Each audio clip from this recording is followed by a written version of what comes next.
तक परचेज करते रहोगे तो जिंदगी में कभी गरीबी नहीं खत्म होगी, ये निश्चित है, आप चाहे देख लेना। तो कहने का मतलब ये है कि साथियों, ये जो हमारे बीच के बिचौलिए हैं, इनका काम क्या है? इनका काम है प्रोडक्ट को महंगा कर देना और मिलावट उसमें कर देना, बस इतना ही काम करते हैं ये लोग, और कुछ काम नहीं करते हैं। कंपनी से उठाए, थोड़ा ट्रांसपोर्ट कर दिए एक स्थान से, जैसे यहाँ से 10 किलोमीटर, यहाँ से उठाए 20 किलोमीटर जाके छोड़ दिए, वो अगला उठाया आ गया और 10 किलोमीटर छोड़ दिया, इस तरीके से ट्रांसपोर्ट करके बहुत सारा पैसा कमाते हैं। अब इनकी संख्या 80, इनकी 20, देखिए ये 80% वाले गरीब और 20% वाले मालो माल अमीर बने हुए बैठे हुए हैं।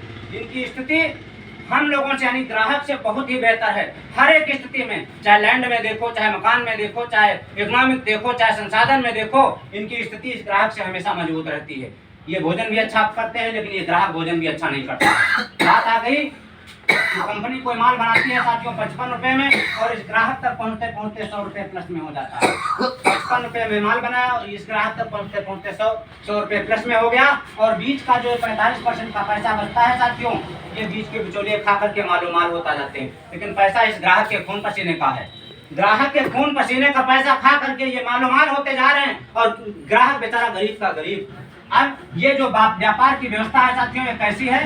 ये ट्रेडिशनल है, ट्रेडिशनल यानी ये खरीदारी करने का बहुत पुराना है, यानी पुरानी बाजार व्यवस्था है। तो अब सरकार ने सोचा इस बाजार व्यवस्था को खत्म न कर दिया जाए। कैसे खत्म करेंगे? फिर ये सरकार ने क्या किया? कंपनी ने बताया कि हम यहाँ पर माल तैयार करेंगे और तैयार करके यहाँ पर पहुँचा देंगे, और जहाँ पर हम पहुँचाएंगे इसका नाम देंगे पीयूसी, और इस ग्राहक को क्या करना पड़ेगा? 2 कदम यहाँ से आकर के यहाँ इस पीयूसी से माल खरीद लेगा। तो कंपनी 55 रुपए में माल बनाती है, लागत, मुनाफा और ट्रांसपोर्ट तीनों चीजें इसमें जुड़ी हुई हैं कंपनी की। यहाँ तक माल पहुँचा देगा, और यहाँ से इस ग्राहक को 2 कदम लेकर ये माल ले लेता है, तो जो 45% का पैसा इन बिचौलियों को मिलता था, ये पैसा सीधे सीधे इस ग्राहक को वापस मिल जाएगा। और ये 45% का पैसा जब वापस मिलेगा तो इसकी लाइफ में कोई न कोई परिवर्तन आएगा कि नहीं? 100% आएगा, 100%। ये नहीं कि 99%, 100% उसकी लाइफ परिवर्तन होगी। और किस लेवल की? हर एंगल से परिवर्तन होगा। अब ये जो बाजार व्यवस्था है, इसको बताया गया, ये चीज बोल गया हूँ साथियों, ये है WCM यानी खरीदारी करने का गलत तरीका, यानी रॉन्ग कॉन्सेप्ट मार्केटिंग। और इसको सन 1962 ईस्वी में साथियों ने, अमेरिका ने इस सिस्टम को अपनाया और इसका नाम दिया साथियों DSM। क्या नाम दिया? DSM, direct selling method. इसकी बदौलत से अमेरिका जो पूरे विश्व में बापू है, जितने भी देश हैं उन सारे देशों में उसका नाम अग्रणी है। हर क्षेत्र में, चाहे जिस क्षेत्र में देखो, वहाँ की एक मिसाइल अमेरिका से लोग सलाह लेते हैं।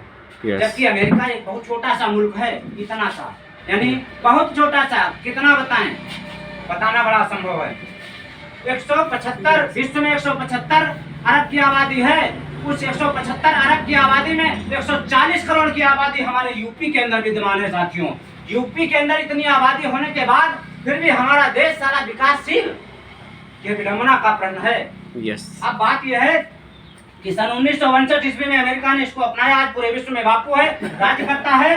और इस सिस्टम को सन 2000 में साथियों भारत में डॉक्टर मनमोहन सिंह पूर्व प्रधानमंत्री, बताएंगे तो टाइम लगेगा, अमेरिका गए थे और यहाँ पर इन्होंने विजिट किया इस सिस्टम को। वही डॉक्टर मनमोहन सिंह, हमारे भारत के पूर्व प्रधानमंत्री, जो इकोनॉमिक के ज्ञाता थे। भारत के इकोनॉमिक लोकेशन कैसे मजबूत हो, भारत की DGP कैसे मजबूत हो, उसका उनको बहुत ही अच्छा गहन नॉलेज था। इतना नॉलेज किसी को है ही नहीं साथियों। तो ये सिस्टम उनकी बदौलत से हमारे यहाँ आया है। अब बात यह है कि 2000 में भारत सरकार ने सर्वेक्षण कराया और इसका नाम दिया, क्या नाम दिया? RCM, यानी खरीदारी करने का सही, यानी राइट कॉन्सेप्ट मार्केटिंग, खरीदारी करने का सही तरीका। इस सिस्टम से यदि सामान आप लोग परचेज करोगे तो लाइफ में परिवर्तन आएगा। अब आपको क्या करना होगा? प्रवेश कैसे करोगे? प्रवेश करने के लिए काम करना पड़ेगा। नंबर 1 पे आपको जो है आधार कार्ड देना पड़ेगा। नंबर 2 पे साथियों नॉमिनी का आधार देना पड़ेगा। नंबर 3 पे आपको फोटो देना पड़ेगा। और नंबर 4 पे आपको बैंक पासबुक। और नंबर 5 पे मोबाइल नंबर। जैसे 5 चीजें आप दोगे तुरंत आपका KYC किया जाएगा। जैसे आप ये दोगे आपका कंपनी में KYC किया जाएगा। केवाईसी करने के बाद तुरंत आपको 8 अंकों का एक नंबर मिलेगा। क्या मिलेगा? 8 अंकों का एक नंबर मिलेगा, जिसको बोलेंगे डिस्ट्रीब्यूटर आईडी। इस डिस्ट्रीब्यूटर की आईडी जैसे आपको मिलेगी, आपको तुरंत 2000 का सामान परचेज करना होगा।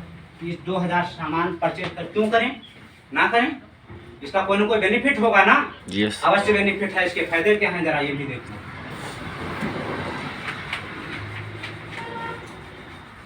ये जो 2000 का सामान आप खरीदोगे, इसके फायदे क्या हैं? इसके फायदे ये हैं साथियों।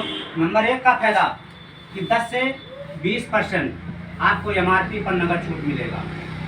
10 से 20% कोई साबुन, ये सपोज मान लीजिए ये जो हमारा जीरा है 50 रुपये का है, और जब इसको आप परचेज करेंगे इस सिस्टम से, तो 10 से 20% तुरंत आपको छूट मिलेगा। 50 का है तो कितने का मिलेगा? 40 रुपये का मिलेगा। यस। नंबर 2 का फायदा है 10 से 32% पीबी का बैंक अकाउंट से। ये पीबी क्या है? कहने का मतलब ये नंबर 2 बात ये कह रहा है कि ये जो हमने सामान खरीदा था, ये 10 से 32% पीबी का यानी परचेज वैल्यू का। कोई भी सामान आप खरीदोगे तो उसका एक निश्चित कीमत होती है, उसकी एक लागत होती है। जो लागत होती है, जितने में वो तैयार होता है, उसी को पीवी बोलते हैं, परचेज वैल्यू। बहुत सारे लोग, अगर आप मैदान में जाओगे फील्ड में, आपसे नाना प्रकार के क्वेश्चन करेंगे, ये पीवी क्या है, इसका आपको विस्तार से बताना पड़ेगा। तो आप उसको ये बात बताइएगा, ये पीवी है। जब कोई भी वस्तु हम तैयार करते हैं तो उसका मूल लागत जो होता है, मूल लागत वो जितने में बन के तैयार हुई है, उसकी वो जो कीमत होती है, वो है परचेज वैल्यू। उस वैल्यू का 10 से 32% का पैसा आपके बैंक अकाउंट में वापस मिलेगा। और नंबर 3 का फायदा है आपको पक्का बिल मिलेगा। और नंबर 4 का फायदा है ये 100% ये शुद्ध सामान है साथियों। क्या है? 100% शुद्ध सामान है। ये जानोगे कैसे कि 100% शुद्ध सामान है? जरा विचार करो, बताओ ये कैसे जानोगे कि ये 100% शुद्ध है? इसके जानने का एक ही तरीका है। नंबर 3 पे जो बात हमने बताई कि ये पक्का बिल मिलेगा। पक्का बिल वही बंदा देगा आपको जिसके माल में 100% प्योरिटी होगी, और यदि उसके माल में प्योरिटी नहीं है तो वो पक्का बिल आपको नहीं दे सकता है। इस मास्टर बाग में जाओ, तुम कहीं भी एक सामान लेके आओ, तुमको कोई भी बंदा एक पक्का बिल नहीं देगा, क्योंकि उसके माल में प्योरिटी नहीं है, उसके माल में कहीं न कहीं गिरावट है, कहीं न कहीं घटियापन विद्यमान है, इसलिए वो बिल नहीं आपको देगा। और जब ये बिल आपको मिलेगा तो भारत सरकार और यूपी सरकार को टैक्स जाते हुए ये सामान आपको मिलेगा। ये दौर आने वाला है अभी कुछ समय बाद। जब कभी आप मार्केट से सामान लेके अपने घर को जाओगे और रास्ते में अगर उस सामान का बिल नहीं होगा, वो माल आपका जब्त कर लिया जाएगा और आपसे पूछा जाएगा जो सामान लेके आए हो इसका बिल दिखाओ। यदि बिल नहीं दिखा पाओगे तो सामान उसी जगह जब्त कर लिया जाएगा। आपके पास मजबूरी होगी